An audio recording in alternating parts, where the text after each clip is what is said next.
Alors, dans les différents passages de votre livre, il y a la brasserie libre. Oui. J'aimerais revenir sur cette notion de société mâle, sérieusement burnée, je vous prie de m'excuser. La brasserie libre, d'abord, c'est un endroit que j'aime énormément, que je fréquente beaucoup, sauf en ce moment parce que les malheureux, Bien sûr. comme tous les restaurants parisiens, ils sont fermés. Que je fréquente pas depuis très très longtemps, en fait. Je le fréquente depuis une dizaine d'années. Parce que d'abord, ils ont eu la gentillesse de me donner le prix CASE, qui est le prix littéraire de la brasserie libre pour les fidélités successives il y a 8 ans. Et la dotation du prix, c'était avoir une ardoise chez Libre à hauteur d'un chiffre prévu d'avance. Et c'était pile au moment où j'ai changé de vie, c'est-à-dire qu'à un moment où j'ai divorcé, ce sont des choses qui arrivent, et je me suis retrouvé à vivre dans le quartier et à avoir en fait une cantine juste à côté. Donc j'ai commencé à y aller, et puis une fois que j'ai eu fermé, enfin que j'ai eu, si je puis dire, évacuer mon ardoise, si je puis dire, moi, j'ai continué à y aller parce que j'y avais mes habitudes. C'est un endroit que j'aime beaucoup, où les gens sont absolument adorables. Et quand on parle de société burnée, en fait, je parle du personnel, du service, de la brigade qui est extraordinaire. Ce sont effectivement uniquement des hommes, à l'ancienne, comme dans un film de Sautet, et ils sont d'un professionnalisme merveilleux. Ce sont des gens qui, pour moi, je les compare à un corps de ballet. C'est vrai, on est vraiment chez Balanchine quand on rentre chez Lip.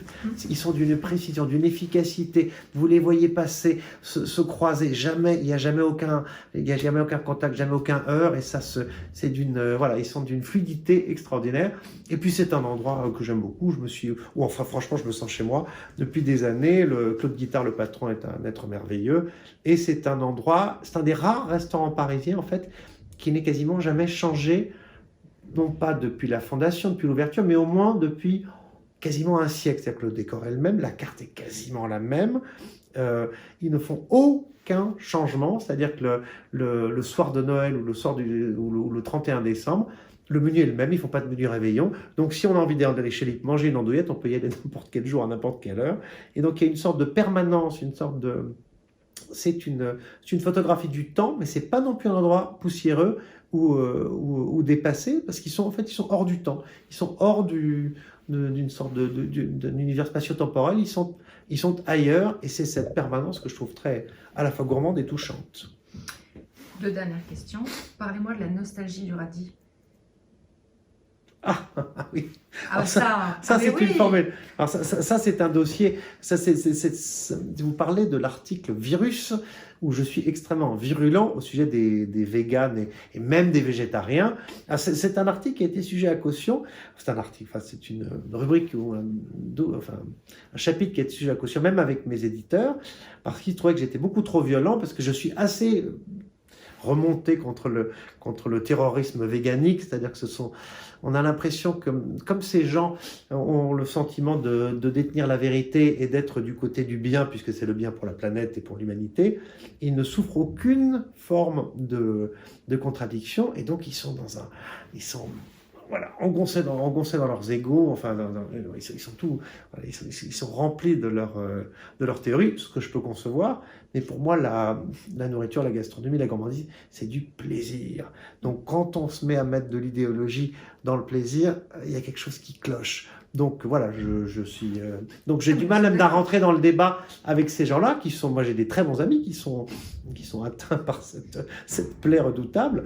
Et voilà, donc il y a un moment où on arrête la conversation parce que ça ne sert à rien, parce que eux ils veulent me convaincre, ils veulent m'embrigader. Et pour moi, il n'y a rien de plus apolitique que la nourriture. C'est même, au contraire, la nourriture, c'est même la base de la diplomatie. C'est grâce au congrès de Vienne, c'est grâce à Talleyrand et surtout à Carême qu'on a réussi à refonder l'Europe au début du 19e siècle. Donc au contraire, c'est là que les contradictions s'apaisent, et c'est là qu'on se rend compte qu'en fait notre voisin qu'on pensait être un ennemi, une fois qu'on a trinqué avec lui, eh ben, on a des choses à se dire, parce qu'on se rend compte qu'on a des plaisirs en commun, et c'est fou ce que les joies de la table sont fédératrices, et c'est fou ce qu'elles appellent des tensions. Et c'est très angélique ce que je vais dire, mais si parfois on se forçait à mettre des ennemis héréditaires en tête à tête, ou enfin en tout cas face à face à une table, les choses peut-être se simplifieraient. Voilà. Dernière question, nous sommes en confinement. Oui. Demain, les restaurants ouvrent à nouveau. Oui. Quel sera votre premier choix? Un choix de bonheur, pas juste votre premier appel.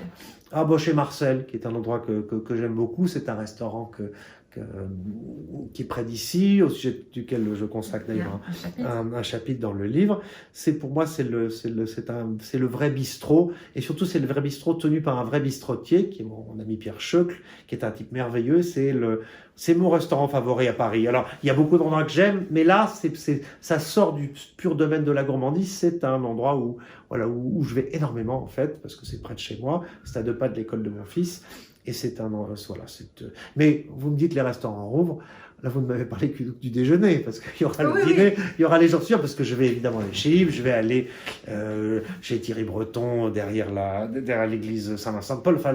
Il fallait faire la liste des restaurants où je pourrais aller quand ça rouvre.